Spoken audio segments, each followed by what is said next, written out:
Por favor, lembrem-se de curtir e se inscrever se vocês gostarem do vídeo, pois isso realmente ajuda nosso canal. Obrigado. Nossa história começa com Kim Eu, também conhecida como Irene Amber. Irene tem um poder especial, a capacidade de seduzir qualquer um, desde que sejam do mesmo sexo, e infelizmente para Irene, isso significa que é praticamente só útil para conquistar outras mulheres.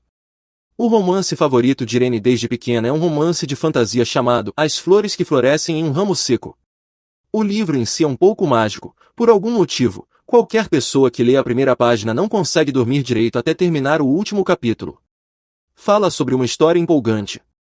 Ela é uma fã bastante ávida, mas nunca esperava acabar na própria história. Irene Amber, a personagem que agora encarna, é a filha mais velha do Visconde Amber, destinada a se tornar amiga da heroína e um dia morrer uma morte trágica. Então, assim que seus olhos se abrem neste mundo, ela faz um pacto para evitar a heroína, custe o que custar. O único problema é que a heroína, Cláudia, também é responsável por apagar a dívida esmagadora de sua família.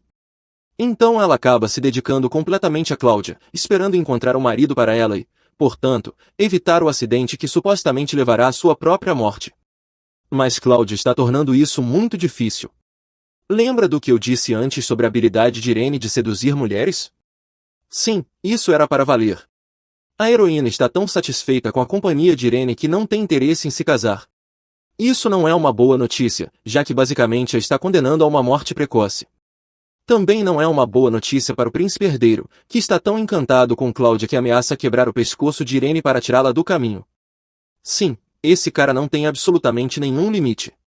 Felizmente, Cláudia está sempre lá para protegê-la, o que é meio necessário, já que Cláudia tem muitos pretendentes.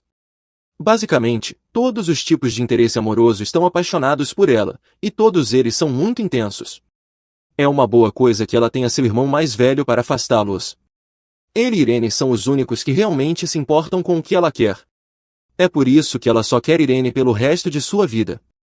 Parece que o projeto de casar Cláudia vai ser mais difícil do que parece. Ela realmente odeia todos os protagonistas masculinos, e você não pode exatamente culpá-la, dada a possessividade deles. Irene tem um coração, ela não quer que a heroína fique presa com um daqueles crepes só para mantê-la viva.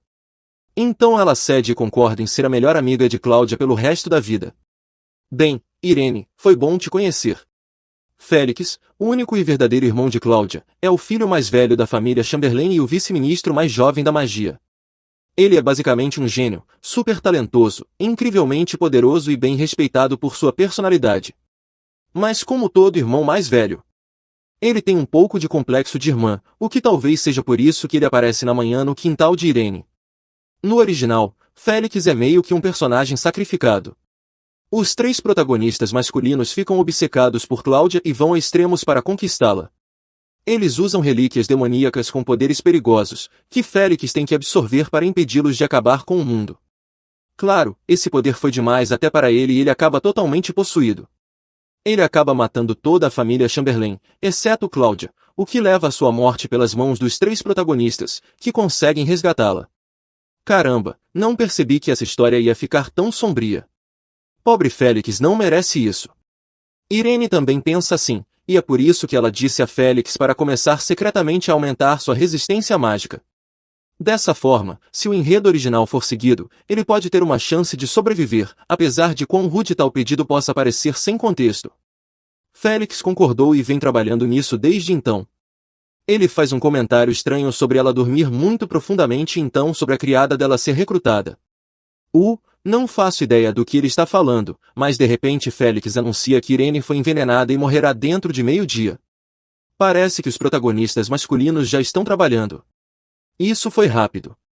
A boa notícia é que Félix diz que pode curá-la, só precisa segurar a mão dela enquanto remove o veneno de seu corpo.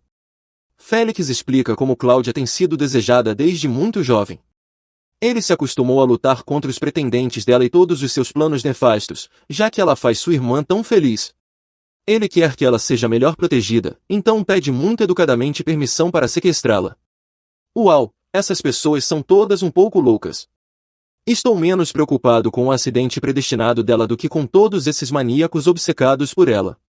Tendo sido transportada para a propriedade Chamberlain, Irene é confrontada por Cláudia, que fica encantada em encontrá-la viva e ilesa. Ela a leva para a sala de jantar chique, onde uma fonte de chocolate e garrafas intermináveis de champanhe estão sendo servidas ao lado de uma roda gigante literal. Ela fez tudo isso para Irene, que está absolutamente boquiaberta enquanto os irmãos discutem maneiras extravagantes de tornar ainda mais glamouroso. Sua jovem amiga assegura que está encantada, como realmente está. Cláudia quer saber mais sobre as coisas que Irene gosta, então ela não se segura. A primeira coisa que ela diz é dinheiro, que humor, também lanches, bonecas e dormir com algo fofo, mas acima de tudo, seu maior sonho é ficar desempregada e rica. Não sei quanto aos outros, mas estou achando Irene super relatável agora por algum motivo. Cláudia, a quem ela chama de Chloe para encurtar, quer nada mais do que financiar esse estilo de vida luxuoso e pede a ela para continuar morando com eles para sempre. Bem, aí está o problema gigante de dívida dela resolvido. Ela chama seu irmãozinho Liam para passar a notícia, anunciando que está cortando oficialmente os laços com seu pai horrível. Você pode pensar que ela está sendo um pouco cruel em deixá-lo para trás daquela casa. Mas ela já tem permissão de Chloe para Liam se mudar com eles quando quiser. Félix aparece assim que ela está terminando a ligação e pergunta por que ela disse para ele começar a praticar sua resistência mágica. Irene praticamente conta tudo. Ela afirma que teve uma profecia que mostrou a ela um futuro onde Félix se sacrificava pelo bem maior e ela queria mudar esse final. Para sua surpresa, Félix não parece muito chateado com seu destino. Ele também aponta que a resistência mágica não o permitirá controlar os poderes demoníacos. Uma vez que você os aceita, metade da sua alma é consumida, independentemente de sua resistência. Ótimo, então isso significa que não há como salvá-lo? Félix também admite que embora os poderes demoníacos tenham vários efeitos, uma coisa que sempre acontece com as vítimas é que elas são dominadas por seus desejos. Tudo soa muito sombrio e preocupante, mas Félix está hesitante em agir com base nesta profecia. Irene o convence de que seu principal objetivo é impedi-lo de morrer em uma morte desnecessária. Se ela tiver que, ela o seguirá até o inferno, e isso parece tocá-lo. Mais do que qualquer coisa, ele não quer que ela se machuque e até sugere que se ele for dominado pelos poderes demoníacos, ela estaria muito em perigo. Ele pede que, quando chegar a hora, ela deixe acontecer, caso contrário, ela só irá junto com ele. Irene recusa categoricamente, determinada a encontrar uma maneira para que os três possam viver juntos em paz. Ela até sugere que ele alivie seu desejo antes que o artefato apareça, para que ele não seja tão consumido mais tarde. Oh, Irene, ela é muito inocente para o próprio bem. Ela continua protestando até que ele acaricia sua bochecha, fazendo-a dormir com um feitiço. Quando ela acorda horas depois, Chloe está em lágrimas porque perdeu a chance de fazer Irene dormir em seu colo. Algo me diz que ela vai correr de um lado para o outro entre esses irmãos muito enquanto a história continua. Eles até começam a discutir sobre quem precisa ir para a aula ou para o trabalho primeiro, tentando lutar por mais tempo com Irene. Então o pai deles faz uma aparição repentina. Hugo Chamberlain, chefe da família, quer ter um pequeno papo com Irene. Hora de um tete-a-tete com seu sogro. Assim que estão sozinhos, ela pede desculpas por afastar sua filha de todos aqueles pretendentes em potencial, mas o Lord Chamberlain realmente agradece. Irene faz Chloe feliz, é tudo que ele se importa. Na verdade, ele queria avisá-la sobre o príncipe herdeiro. Chamberlain tem tentado rejeitá-lo, mas ele está correndo loucamente procurando por Cláudia. Por isso, ele quer a ajuda de Irene para acalmar sua filha e mantê-la longe do príncipe herdeiro, porque, como já vimos, Chloe realmente não se segura com pessoas que ela não gosta. Então as meninas vão para uma lanchonete para tomar chá, onde Chloe trata sua melhor amiga com tudo no cardápio. Irene está toda animada com bolos e biscoitos até ouvirem os rumores flutuando pela lanchonete. Todo mundo está falando sobre elas e fazendo comentários mordazes sobre Irene se apegar a Cláudia por dinheiro. Bem, eles não estão errados, não é mesmo? Ainda assim, Chloe não vai tolerar isso. Ela pede ao garçom para limpar todo o lugar. Quando ele se recusa, ela até oferece comprar a lanchonete. Felizmente, Irene a impede e sugere que eles vão comprar algodão doce em vez disso. Claro, não demora muito para que um bêbado saia cambaleando das vielas para flertar com Chloe. As pessoas realmente não conseguem deixar essa garota em paz. Eles poderiam ter simplesmente se afastado até que o bêbado chama Irene de criança subdesenvolvida. Depois disso, ela não tem escolha a não ser revidar, chamando de todos os nomes possíveis e mandando tirar os olhos sujos deles dois. O estranho não vai tolerar isso. Ele se aproxima de Chloe exatamente no momento em que um passante familiar os percebe e entra na conversa com a espada desembainhada. Antes mesmo que o príncipe herdeiro possa intervir, o bêbado é cercado por suspeitos capas pretas como alguma associação secreta de ninjas. Eles agarram o homem e o arrastam para longe, gritando e esperneando. Pode não parecer, mas até agora, está tudo indo conforme o planejado. Há alguns dias, Irene estava planejando como fazer os pretendentes masculinos perderem o interesse em Chloe e decidiu que a melhor coisa seria provar que ela não deseja a ajuda de um homem. Então, todos aqueles homens encapuzados foram projetados para mostrar a Lucas, o príncipe, que ele é inútil.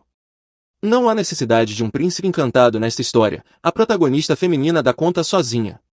Claro, ele não é tão facilmente dissuadido. Ele a procurou tanto que quase mandou seu grupo de busca. Afinal, Irene e Chloe se unem para afastá-lo, lembrando de que ele já tem uma noiva, Eka, e que ele não pode estar realmente apaixonado por Chloe porque não se importa com o que ela quer. Então, Lucas suspira e pergunta se pode fazer algo por ela para provar que ele realmente se importa.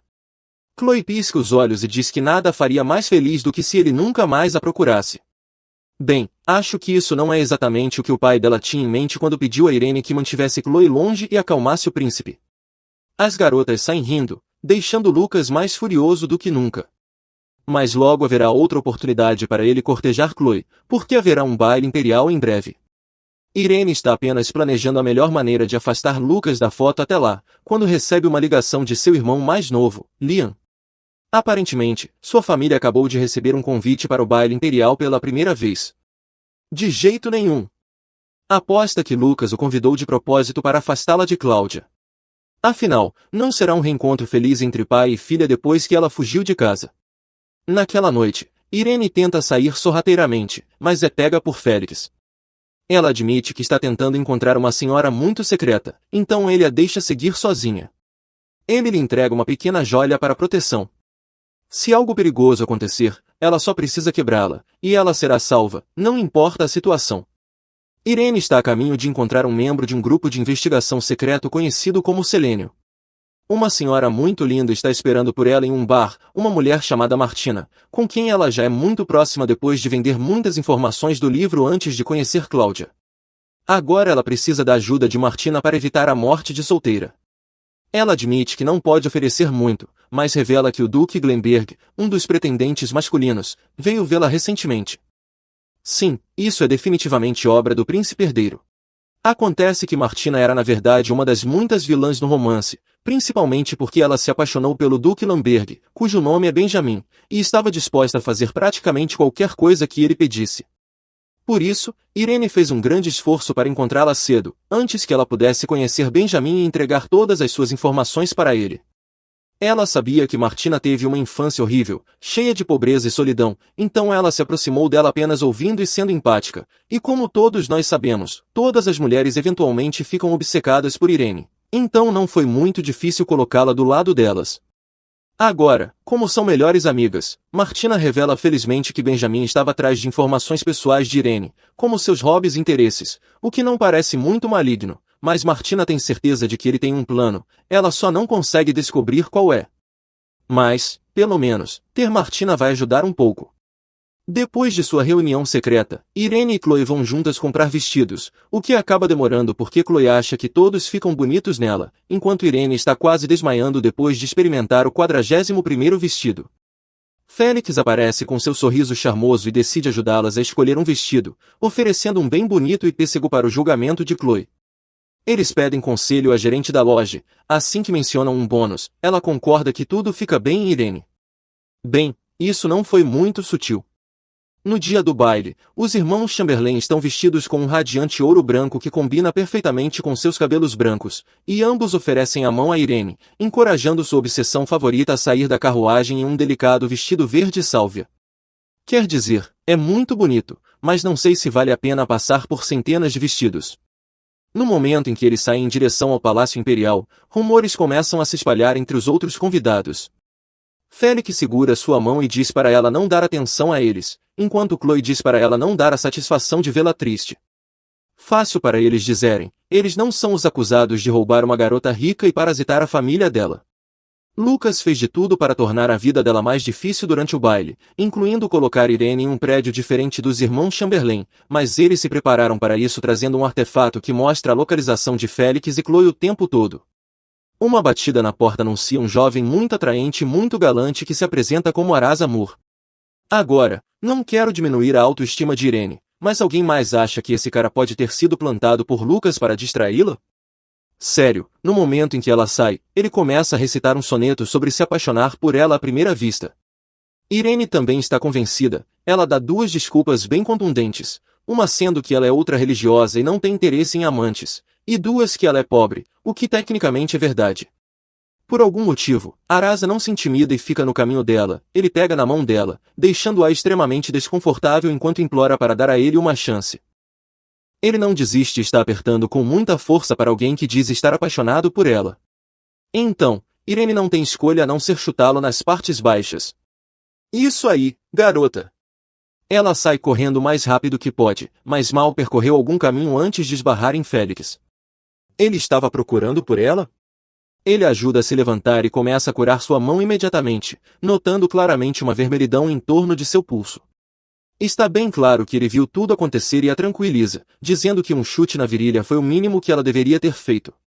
Rindo do encontro assustador, ele a leva de volta para sua irmã, que já organizou um chá privado só para eles. Mal eles percebem que ainda há sombras ouvindo ao redor, esperando por outra chance de atacar. Os eventos desse dia se tornam meio que um padrão conforme o baile imperial continua. Todos os dias, há um homem diferente estranho do lado de fora de sua porta tentando cantar, propor ou oferecer uma rosa.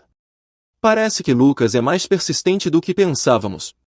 Isso só significa que ela tem que ficar mais e mais criativa com suas rejeições, o que não é problema para Irene. Ela está cheia de comentários ácidos para fazer os homens virarem as costas de vez.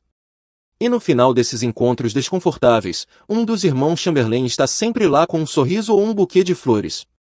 Chloe, como sempre, está encantada em ver sua melhor amiga e ignora completamente o jovem ao lado delas, que parece estar muito mais interessado nela do que em seu alvo inicial. Com um comentário áspero de Chloe, ele fica petrificado, deixando as garotas vagarem em seu próprio mundinho como de costume. Ela faz um alvoroço sobre cuidar de Irene e tirá-la do calor o mais rápido possível. Ela até bordou um lenço especialmente para ela, embora aparentemente a forma seja para ser uma flor. É só eu ou mais alguém não está entendendo isso? Como o clima está muito quente, eles vão para um banho interno para brincar na água, mas quando chegam, Chloe muda de ideia e teimosamente fica de lado. Irene pede a amiga para usar magia, esperando uma chance de vê-la em ação, apenas uma vez, enquanto ela enche as piscinas com água fria. Você vê, enquanto Félix é um mago muito talentoso, Chloe é igualmente talentosa em seu próprio direito, porque ela tem a habilidade de convocar espíritos e usar seus poderes para si mesma. No entanto, ela não pode assinar contratos com nenhum deles. A água se enrola elegantemente no ar, enchendo a piscina enquanto Irene observa fascinada. Chloe explica que isso é o mínimo do que os espíritos são capazes de fazer. Para fazer isso, ela apenas emite um pedido, que é exclusivo para almas inferiores. Se ela quisesse emprestar habilidades mais poderosas, ela teria que fazer um contrato, enviando-o para o sistema de almas para que eles escolhessem. Ela tentou muitas vezes fazer isso, mas nunca funcionou porque há alguém do outro lado bloqueando seus esforços. Esse ser é conhecido como Nilus, a alma vazia. Eles estão esperando pelo contrato dela há algum tempo. Eles bloqueiam todas as outras almas de se alinharem com ela porque querem assinar com ela e destruir sua alma, assumindo seu corpo. Sem saber desse perigo iminente, Chloe apenas acha que ela não é muito talentosa. Irene a assegura de que não há nada de errado com suas habilidades e sugere que ela tente se vincular a uma alma superior neste mundo em vez do reino espiritual. Aparentemente, algumas almas não pertencem a lugar nenhum e vagam como quiserem. Se forem poderosas o suficiente, podem fazer um contrato fora do mundo espiritual. Depois que as festividades imperiais terminam, elas concordam em pedir ajuda de Félix e se unir para procurar almas juntas. Quando Irene volta para o quarto, ela encontra um buquê de flores de Thanatos esperando por ela. Você provavelmente deduz pelo nome, mas essas flores são um símbolo de morte e são acompanhadas por um cartão com um aviso pesado. Como de costume, Irene simplesmente não se importa muito. Não sei como você não ficaria apavorado ao ver um presságio tão óbvio em seu quarto, mas ela simplesmente ignora e segue para o próximo evento. Como um feriado nacional chegou, eles têm que sentar e ouvir discursos por 2 horas em um grande salão. É super entediante até que um gigantesco dragão dourado aparece magicamente acima deles. Chloe e Félix já viram esse tipo de coisa centenas de vezes, então não é muito interessante para eles. Quando os discursos finalmente acabam, Félix leva sua irmã sonolenta de volta para o quarto dela, deixando Irene fazer alguns movimentos sociais. Logo ela avista a única filha nobre da família Defon, Erika. Ela começa a segui-la, mas é distraída quando esbarra em seu maior inimigo neste romance, seu pai. Claro, ele a nota de imediato. Irene continua fingindo que não o conhece, o que enfurece o Visconde. Ele está falando todo aquele lixo sobre ser seu pai e tutor legal, mas que tipo de tutor legal tenta vender sua filha? Se controle, cara. Você realmente não pode jogar a carta de pai neste momento. Ele começa a gritar com ela, atraindo a atenção de todos os nobres ao redor, incluindo Erika Defon, que está observando atentamente. Quando ele menciona uma proposta de casamento, Irene suspira e concorda em falar em particular. Acontece que seu noivo é o Conde Tib, um homem 20 anos mais velho que Irene. Claro, ele é muito rico, então o Visconde Amber está tentando forçá-la ao noivado para seu próprio benefício. Quando ela conta aos Chamberlains, Chloe está furiosa. Ela mal consegue se controlar, enquanto, como sempre, Félix permanece calmo. O Conde Tib é do reino de Cru além do continente, o que significa que qualquer magia usada para eliminá-lo não será detectada dentro das fronteiras do Império. Você vê, sempre se pode contar com Félix para ter o plano mais sombrio. Felizmente, Irene tem um plano diferente, um que não depende de assassinato ou conspiração internacional. Na noite seguinte, ela se encontra secretamente com a Lady Defon, que já ouviu falar sobre seu casamento arranjado pelo boca a boca. Ela tem uma visão muito sombria sobre o casamento e os direitos das mulheres, o que é um tanto intenso, mas Irene não está envolvida em sua negatividade. Ela pede ajuda a Erika, oferecendo-se para mostrar a ela o que é a verdadeira liberdade em troca. No romance, Erika é uma personagem malévola, já que está noiva do príncipe herdeiro e ressente Cláudia por ser tão adorada por seu noivo. Ela acabou lá contra a vontade dela, porque sua família tem uma forte sede de poder e a queria no trono. Erika não se importa com nada disso, e nessa versão dos eventos, onde Cláudia não representa ameaça ao príncipe herdeiro, talvez todos possam ser amigos.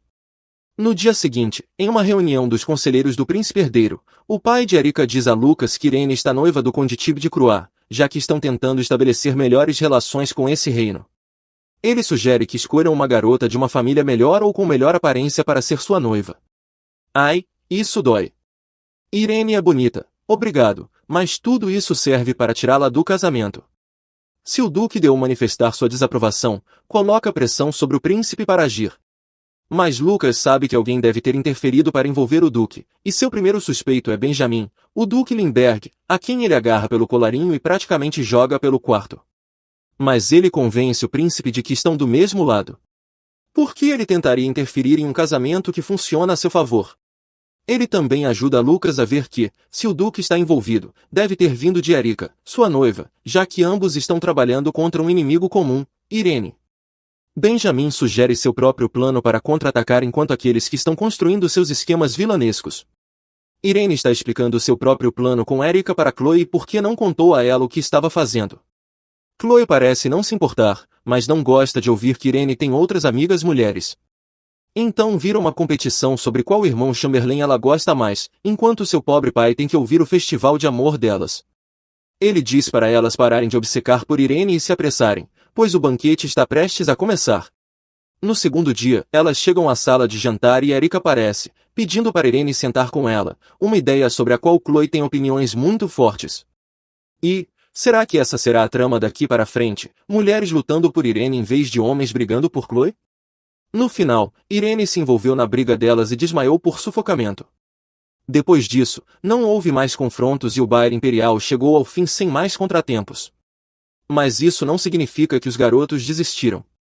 De volta à mansão Chamberlain, Félix corre para casa para contar a Irene que o Duque de Limberg também a tem como alvo, e parece ser uma má notícia. Benjamin está no controle da caótica cidade de Carlisle, que é praticamente sua própria dimensão de crime e infortúnio. Ele pediu a Félix uma chance de conhecer Irene pessoalmente, embora ainda não saibamos por quê. Mas Irene não consegue pensar em nenhum resultado catastrófico apenas por ter uma conversa, então ela concorda, e Félix promete acompanhá-la. Ah, então ele a engana para pular do carrossel e a pega no ar estilo noiva. Nunca deixa de ser esperto, esse.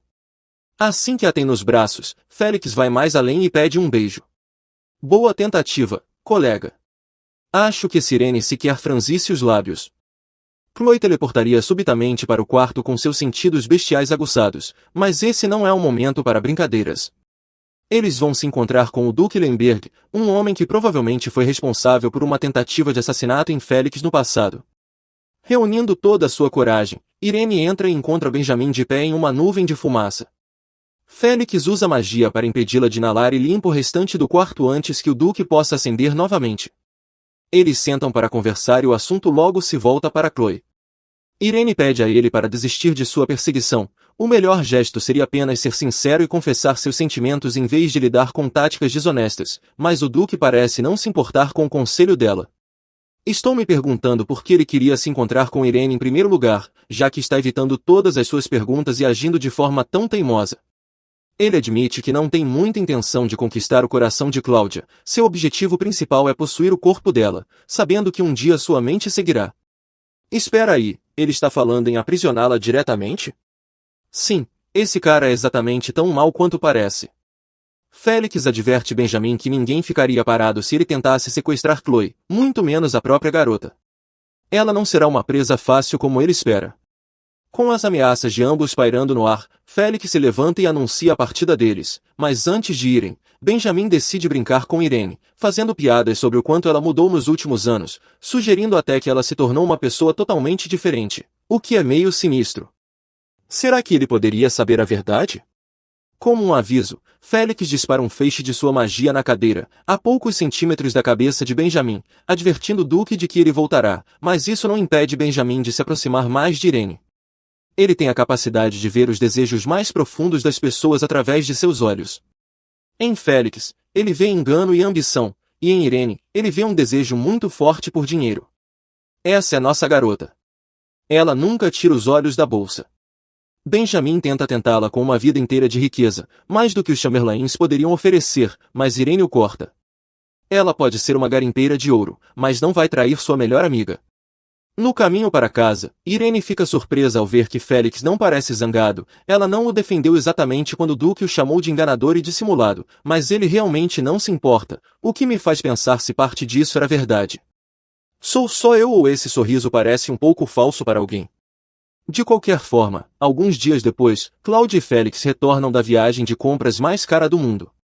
Eles jogam todos os presentes em cima de Irene, praticamente a enterrando em presentes porque é o aniversário dela. Eles realmente exageraram. Chloe até contratou um designer exclusivo apenas para fazer chapéus, bolsas e vestidos para Irene, embora seja difícil aceitá-los quando ela vê a etiqueta de preço. Chloe, você deveria tirar essas etiquetas, mas ela está totalmente alheia, querendo dar o próximo passo e criar uma marca apenas para Irene. Felizmente, ela corta esse plano pela raiz antes que ele comece e distrai Chloe com um mapa de Cli, um território insular no sul do Império. Irene esteve ocupada marcando todas as áreas onde espíritos livres são conhecidos por residir, de acordo com Félix. A ilha é um ponto quente porque foi uma vez um portal para o mundo mágico. Se isso é verdade ou não, a ilha é principalmente abandonada pelas pessoas, então eles deveriam poder procurar à vontade. A única dificuldade é que a jurisdição responsável pela ilha não permite a entrada e saída há anos, então Irene não sabe como eles vão entrar. É aí que os irmãos Chamberlain entram em cena, provando que todos os problemas podem ser resolvidos com dinheiro suficiente. Félix e Chloe sugerem que eles simplesmente comprem a ilha, você sabe, como alguém faz. Chloe quer fazer isso como um presente de aniversário extra, talvez eles até possam construir uma casa de férias lá. Ela parece não ter percebido que eles estão realmente fazendo tudo isso por causa dela, mas isso é menos importante agora que descobriram uma maneira de entrar. Eles só precisam fazer a viagem para garantir que não possam ser rastreados. Eles precisarão ter cuidado com a forma como viajam, não apenas porque os feitiços no Império são rastreados e monitorados, mas também porque a magia de teleportação registra as coordenadas do conjurador e as envia diretamente para o príncipe herdeiro, o que obviamente não é ideal para um trio que está desesperadamente tentando evitá-lo. Sua melhor opção é enganar o sistema. Félix é tão inteligente e poderoso que ele é capaz de disfarçar feitiços mais proeminentes como menos complexos, então sua missão nos próximos dias é encontrar uma maneira de esconder sua localização. Enquanto ele trabalha nisso, Irene e Chloe estão penduradas à beira da piscina, conversando sobre homens. Você pode não ter notado, mas Irene é incrivelmente desajeitada quando se trata de se comunicar com o sexo oposto, fica meio desajeitada. Ela pede conselhos a Chloe, mas é claro que alguém tão bonita e popular como Chloe realmente não tem uma tática, isso simplesmente vem naturalmente para ela. Então ela entra em pânico porque acha que Irene está interessada em alguém. Começa a fazer todas essas perguntas sobre o emprego dele, se ele é nobre ou não, se ela gosta dele. Irene não tem tempo para tranquilizá-la antes que Félix apareça, afirmando que sua irmã é procurada pela mãe deles, que ainda não vimos. Então ele se senta para conversar com ela sobre a próxima aventura na ilha. Ele já foi muito ocupado, contratou um grupo para comprar a ilha dos proprietários atuais em seu nome, tudo para esconder suas negociações do príncipe herdeiro. É um alívio saber que o plano deles já está em andamento, mas Félix repentinamente puxa sua boia mais perto e pergunta com quem ela estava falando antes. Acho que ele estava esperando por seu momento de conto de fadas, onde ela diria, é você, Félix, mas na verdade, o homem que Irene estava interessada é o segundo príncipe, e Félix não gosta nem um pouco disso. Espera aí, como ela conheceu o segundo príncipe? Acho que ainda não o vimos. Irene assegura ao ciumento Félix que não está procurando romance, na verdade, ela só quer se aproximar o suficiente para suborná-lo. Eles sentam-se com o Sr. Chamberlain para discutir os iminentes poderes demoníacos que ela lhes contou, por enquanto seu pai quer manter a verdade de Chloe, já que provavelmente a deixará muito chateada ao saber que seu irmão pode morrer por causa de seus pretendentes. Irene explica o enredo em detalhes ao Sr. Chamberlain e até mesmo lhes diz o nome do demônio cujo artefato será usado. O pai de Félix é obviamente contra a ideia de ele se sacrificar, mas eles estão lutando para pensar em uma alternativa. Enquanto discutem essas ameaças mágicas muito importantes, Irene escapa para visitar Chloe, que está tomando chá com sua mãe, totalmente inconsciente de todas essas profecias e demônios. Olivia Chamberlain é a condessa, mas não sai muito do quarto porque está muito doente, mas apesar de seus problemas de saúde, ela é uma personagem muito calorosa e amigável, e assim obcecada por Irene quanto sua filha. As garotas ouviram falar de algumas desavenças entre seu pai e irmão, mas não entendem verdadeiramente a gravidade da situação. Irene aparece para visitar Félix após sua conversa com seu pai e encontra um grande hematoma em seu rosto. Acho que insistir que ele quer se sacrificar não foi muito bem recebido pelo papai. Irene também está brava com ele por estar tão determinado a morrer, além de ficar triste que isso arruinará o resto de sua família, que também pode estar em risco por causa dele. Quero dizer, no livro ele literalmente os mata a todos, exceto Chloe, por causa do artefato, então ele não é o único que pode ser sacrificado, mas também faz Irene se sentir culpada até mesmo por imaginar isso. Um jovem tão talentoso e trabalhador como ele seria um enorme desperdício. Claro que Félix não vê assim, é apenas mais um dever para ele e um que ele está feliz em fazer. Frustrada, mas simpática, Irene pega um pote de creme para curar seu hematoma. Ela está prestes a aplicá-lo antes de perceber que ele poderia simplesmente ter se curado com magia. Quando ela pergunta sobre isso, Félix diz que está esperando que o hematoma faça seu pai se sentir um pouco melhor, o que é meio perturbador, mas estou além de tentar entender esse garoto neste momento. Ele pede a Irene para aplicar o creme mesmo assim, então ela gentilmente o espalha em sua pele enquanto ele se desculpa silenciosamente. Bem, se ele realmente estivesse arrependido, ele encontraria outra maneira de resolver essa bagunça além de se matar. Toda essa família é tão teimosa. Naquela noite, Irene tem um pesadelo do futuro. Ela vê Félix possuído pelo artefato matando todos em sua família enquanto Chloe corre para encontrá-lo de pé sobre o corpo de seus pais. Cruzes. Ela acorda chorando, como qualquer um provavelmente faria depois de ver algo assim, mas esse é o futuro que os espera, de acordo com o enredo original, a menos que possam encontrar alguma alternativa, alguma maneira de salvar Félix. Ignorando essa realidade sombria, Irene desce para tomar café da manhã com sua melhor amiga, que está de excelente humor como sempre, pois está pensando em comprar um navio de cruzeiro, por algum motivo. Mas ela se distrai, notando que Irene está mais sombria do que o habitual.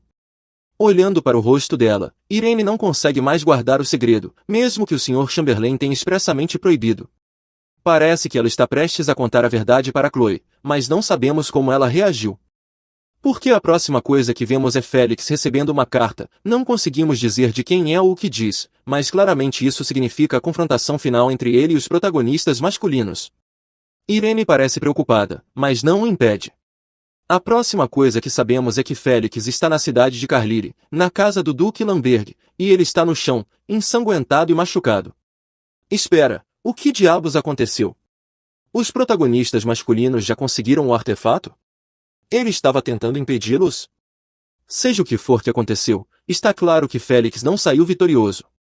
Com uma flecha no ombro, ele tem pouca escolha além de ficar deitado lá enquanto Benjamin observa sofrer. Todos os três protagonistas masculinos estão presentes. O príncipe herdeiro não se importa nem um pouco com o garoto Chamberlain, enquanto Constantine, o misterioso terceiro protagonista, claramente é contra toda essa operação, mas não o bastante para realmente fazer algo sobre isso. Quando Félix faz um esforço final para ferir Benjamin, Constantine se recusa a curá-lo. Félix não tem muita magia sobrando, ele precisa conservar até a última gota se não quiser morrer ali mesmo, mas está começando a parecer assim já. Benjamin, que acha toda essa situação muito engraçada, obriga Félix a dar uma tragada em seu charuto. Ele é até gentil o suficiente para deixar seu isqueiro e uma caixa inteira deles para amenizar a dor, dizendo sem mais uma palavra antes de sair. Constantine só dispensa um olhar ao homem moribundo antes de também se retirar, um lampejo de fogo, um par de gemas e então a entidade demoníaca chegou, e assim como temíamos, ele foi direto para o corpo de Félix. O anfitrião perfeito, lembra do que ele disse quando estava explicando os artefatos demoníacos para Irene?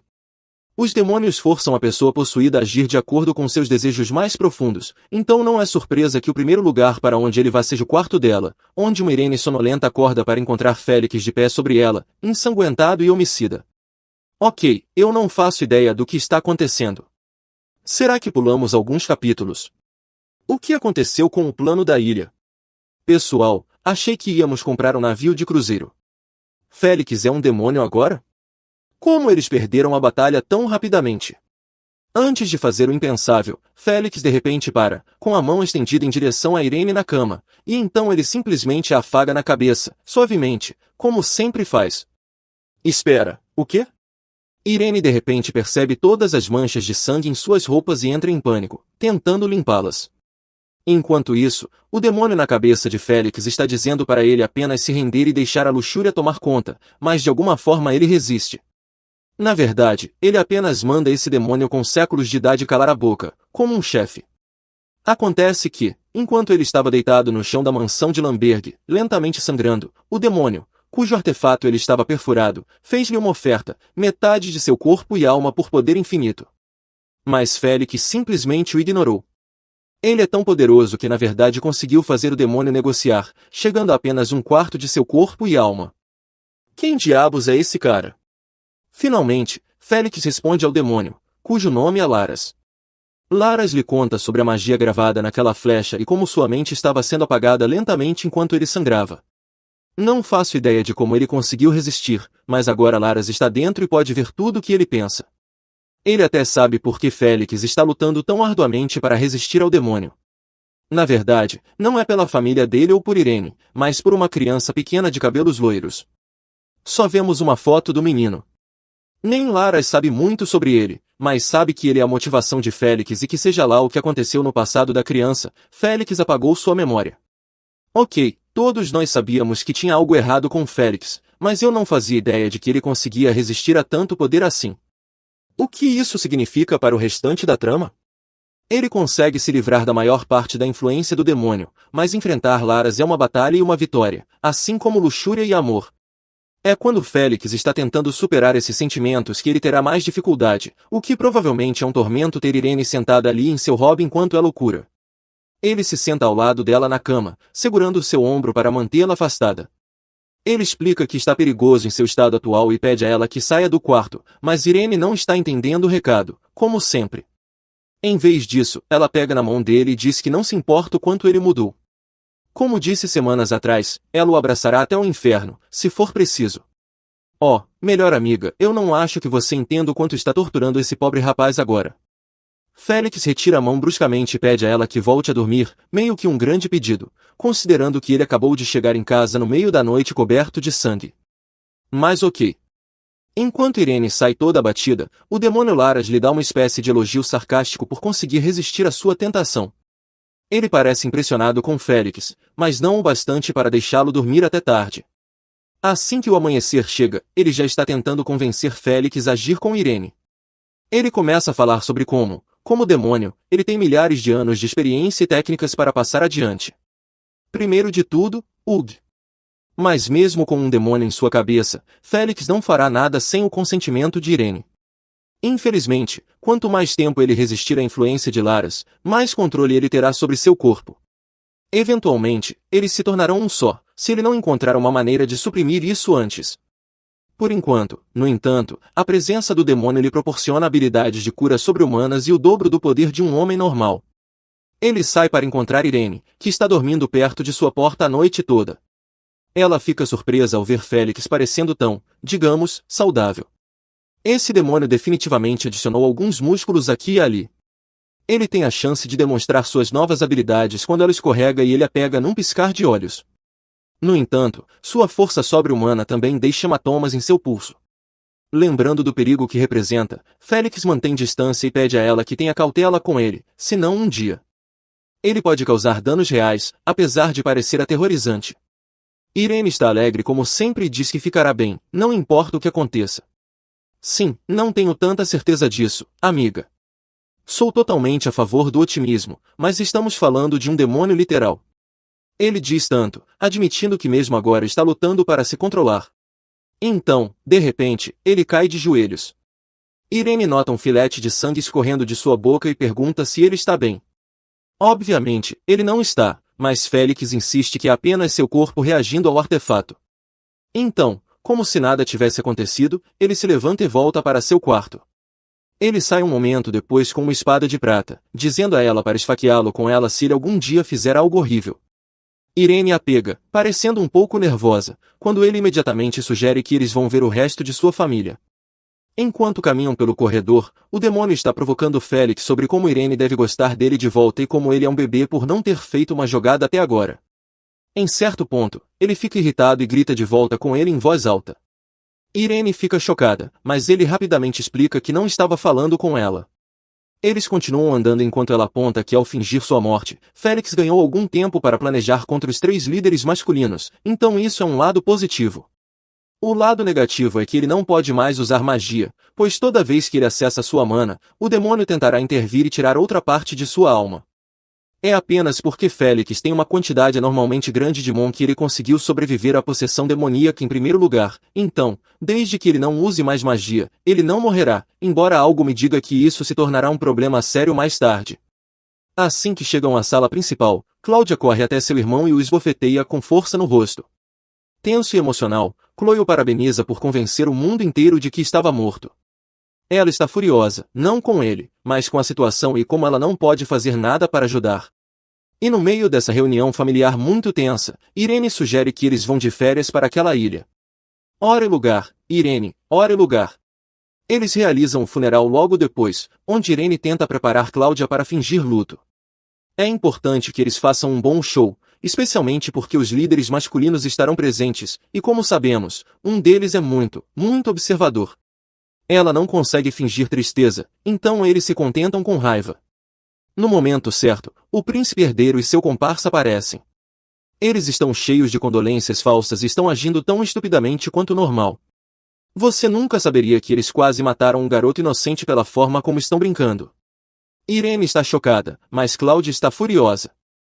Ela olha por um segundo tarde demais, a jovem Chamberlain já tem o punho cerrado com força.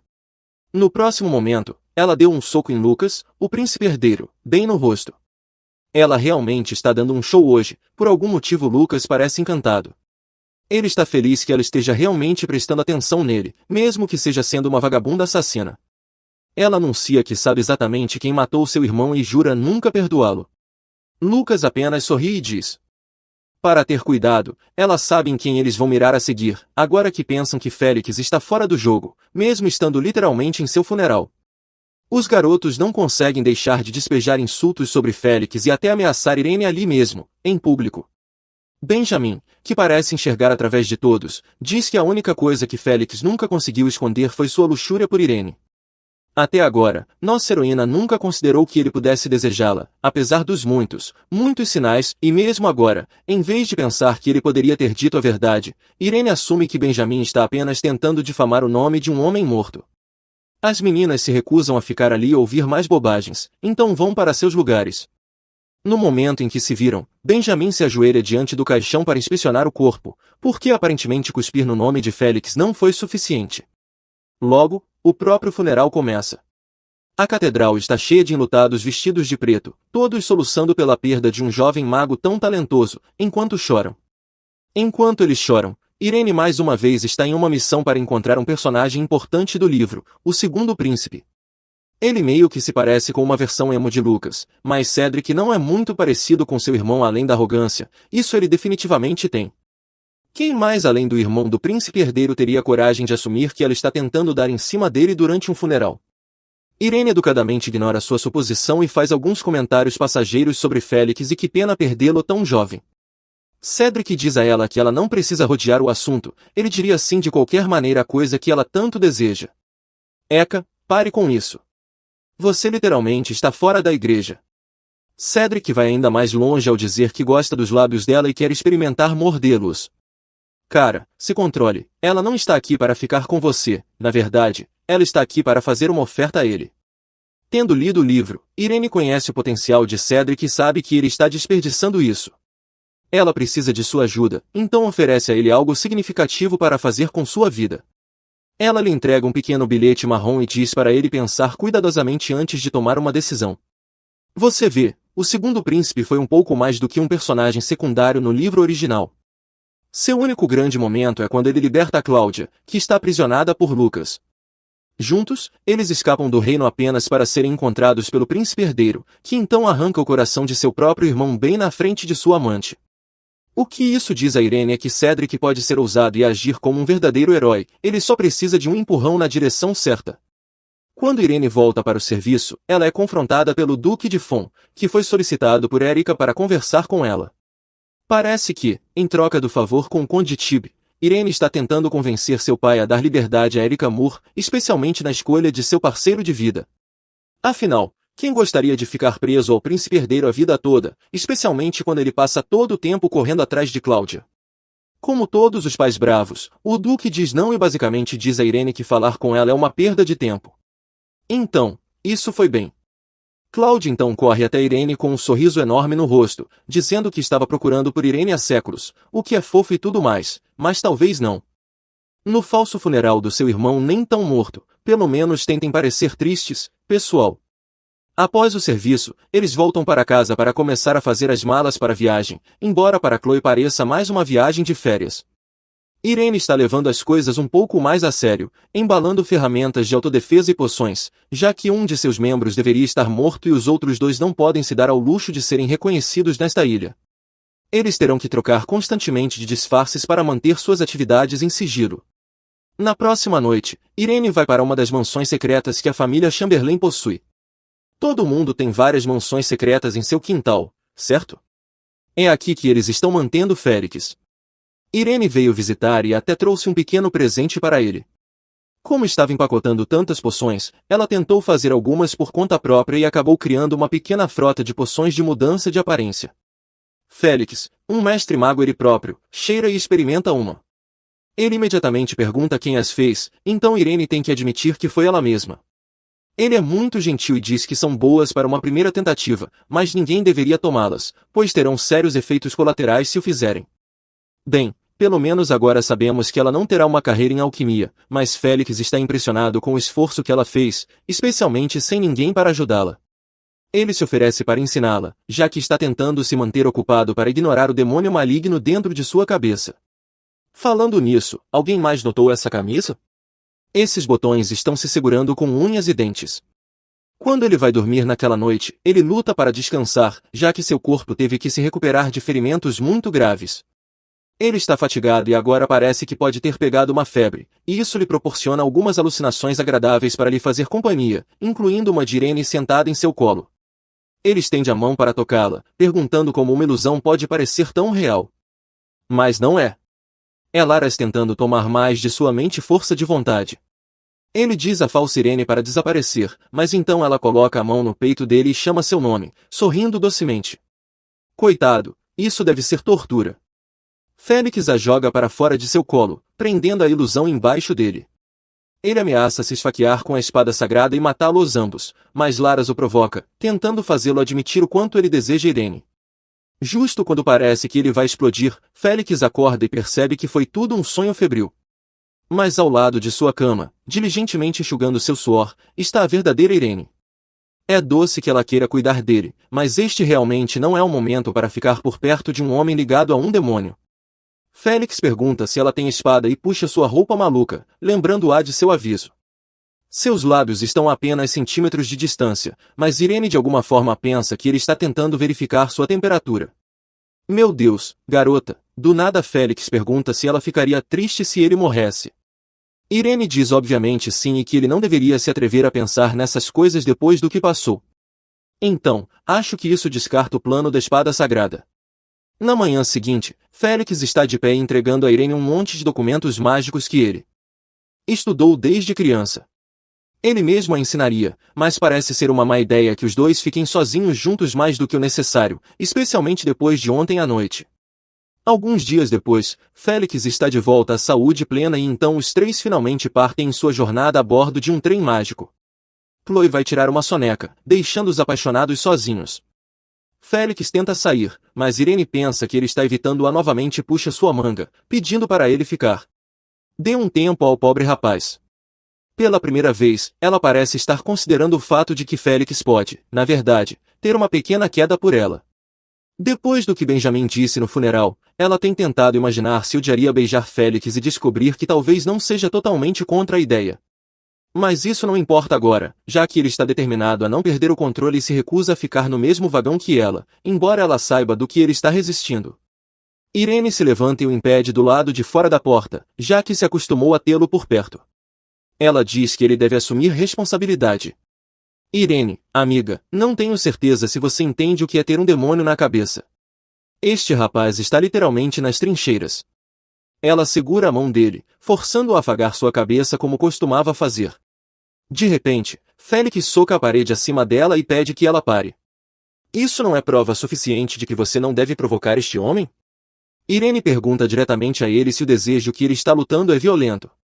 Ele promete que não tem desejo de machucá-la, mas o que ele quer fazer ainda pode arruiná-la da mesma forma. Essa garota tola ainda não tem ideia do que ele está falando, então ela diz para ele não se preocupar, que ela não vai quebrar mesmo se ele apertar com força e afagar sua cabeça assim. Pobre Félix está segurando-se com todas as forças enquanto o demônio dentro dele está se divertindo. Se Irene continuar assim, ele não conseguirá resistir por muito tempo e Alicia retomará o controle. De volta a questões ligeiramente menos assustadoras, uma vez que terminaram a viagem de trem para o sul do Império, deveriam pegar um barco para a ilha, mas o capitão diz que eles não podem chegar perto daquele lugar e diz para desistirem se não quiserem arriscar suas vidas. Bem, isso parece um pouco dramático. O que poderia ser o problema? O capitão diz que qualquer navio que se aproxime da ilha começa a afundar gradualmente à medida que se aproxima, como uma espécie de maldição. Quando os proprietários anteriores saíram da ilha depois que o Chamberlain a compraram, cada navio que viajou pela região sofreu pelo menos uma morte, se não mais, e agora todos estão muito supersticiosos sobre isso. O trio se reagrupa na praia, toma um momento para comer e pensar em um novo plano. Como de costume, Chloe quer jogar dinheiro no problema e simplesmente comprar seu próprio barco. Martinus apresentou alguns aliados confiáveis, então eles têm pessoas suficientes para tripular um navio. Parece um bom plano, até que o sanduíche de Irene é roubado por uma gaivota e de repente ela se esquece de tudo sobre isso. Ela corre pela praia e cai de cara bem na frente de um garoto de cabelos ruivos que parece ter sido levado até lá. Irene não tem certeza se ele está realmente vivo por alguns minutos, mas de repente ele engasga e tosse, acordando.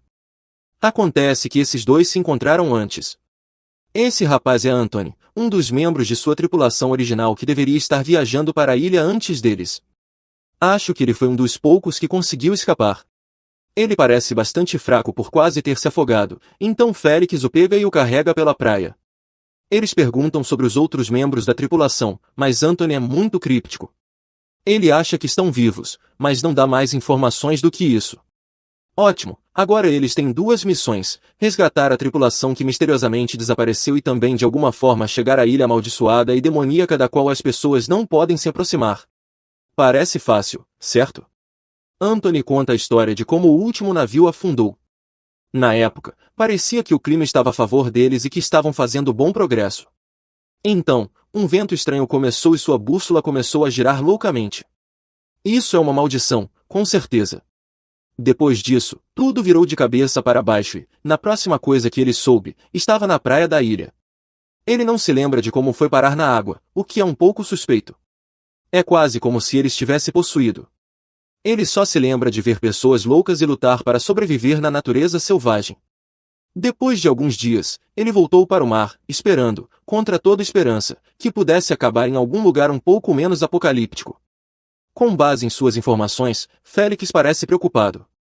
Uma coisa é certa, isso é muito mais perigoso do que eles esperavam. A única coisa sensata a fazer é desistir, mas Chloe se recusa. Ela prefere correr o risco do que voltar sem nada para mostrar por seus esforços. Isso é fácil para ela dizer. E os outros? Eu com certeza não gostaria de entrar em um barco rumo a essa ilha demoníaca. Mas Irene concorda imediatamente, porque é claro que ela concorda. Então, eles contratam uma tripulação de mercenários e partem no mesmo dia.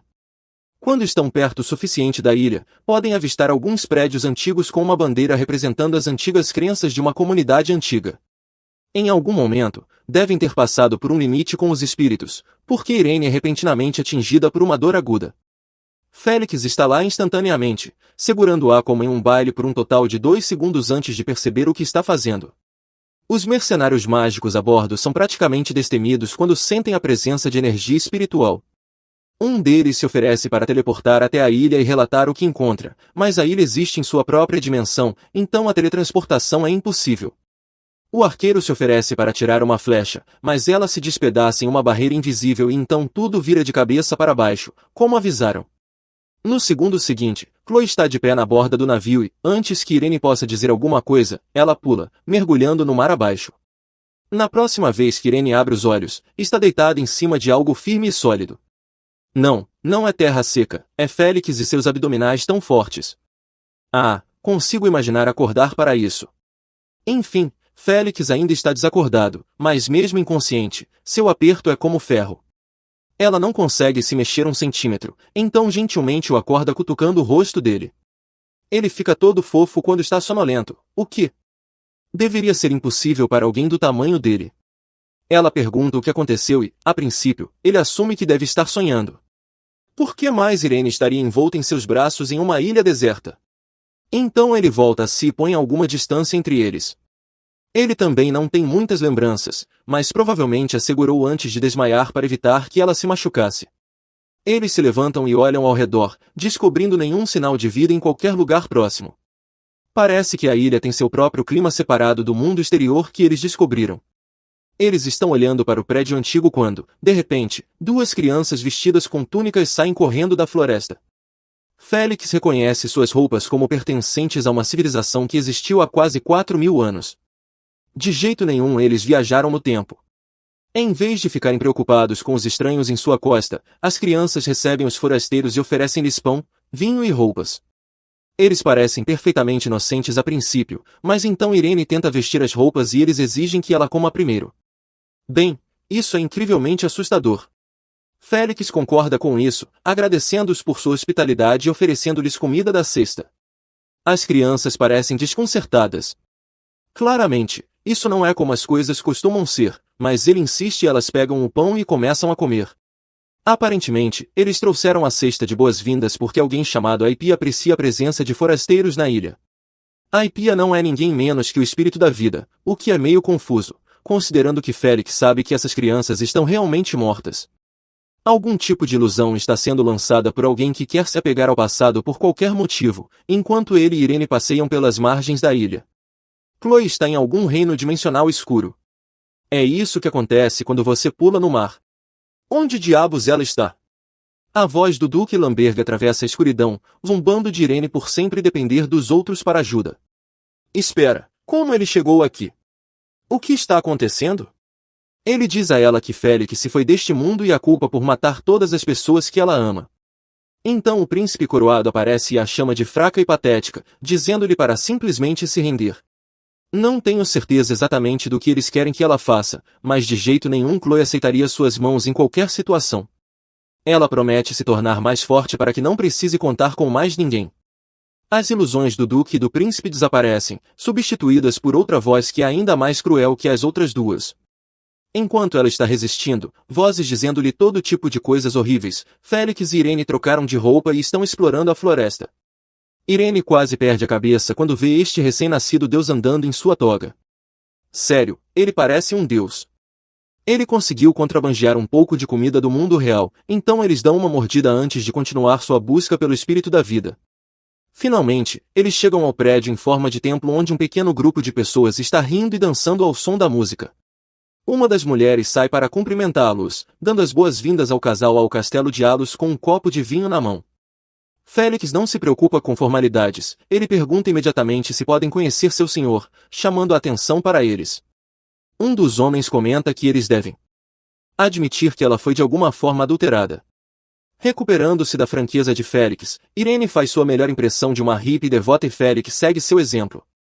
A suspeita dos cidadãos diminui após isso, mas ainda assim eles se recusam a direcioná-los ao espírito da vida. Por sorte para eles, isso não importa, porque o senhor que eles tão sinceramente adoram se apresenta assim que percebe o demônio em Félix.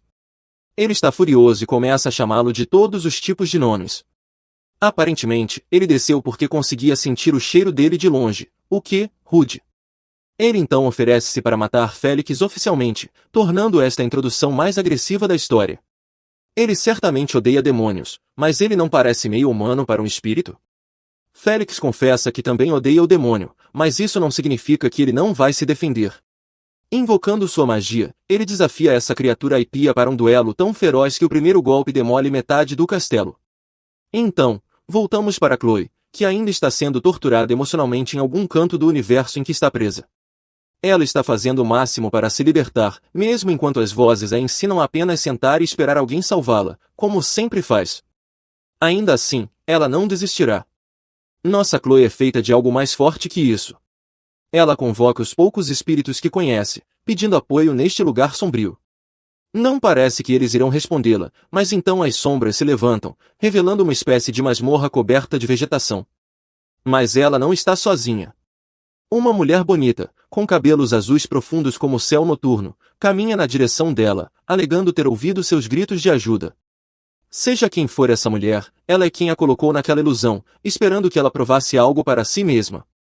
Parece meio cruel, se me perguntarem, mas o espírito a assegura que a resiliência que ela demonstrou a servirá bem no futuro. Essa figura misteriosa não revelará sua identidade, mas mesmo sem saber o quão poderosa ela é, Chloe exige que elas façam um contrato juntas. O espírito acha sua coragem encantadora, mesmo que seja um pouco equivocada. Chloe explica que não conseguiu fazer um contrato até agora e veio até ali apenas para encontrar o espírito da vida. Há alguém que ela quer proteger e um contrato lhe daria o poder de se manter por conta própria.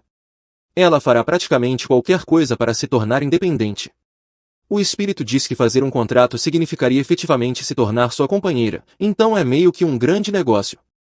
Ela usou aquela ilusão como um teste, apenas para resistir, tanto quanto Chloe fez. O espírito decidiu que ela seria uma companheira digna. Então ela entrega a ela um colar feito de um deslumbrante safira azul. Honestamente, eu não tenho ideia do que está acontecendo com elas, então é hora de mudar para um cenário um pouco menos complicado. Félix está trocando golpes com o espírito aipia e simultaneamente mantendo Irene fora de perigo, porque ele é um cavalheiro assim. O espírito está surpreso com seu poder, apenas o fato de ele ter conseguido arranhar deveria ter sido impossível, mesmo que se cure apenas segundos depois. Félix está claramente fazendo todo o esforço para acompanhar, até que finalmente acerta um golpe. Isso também o afeta, tossindo sangue enquanto a aipia regenera a saúde a um ritmo alarmante.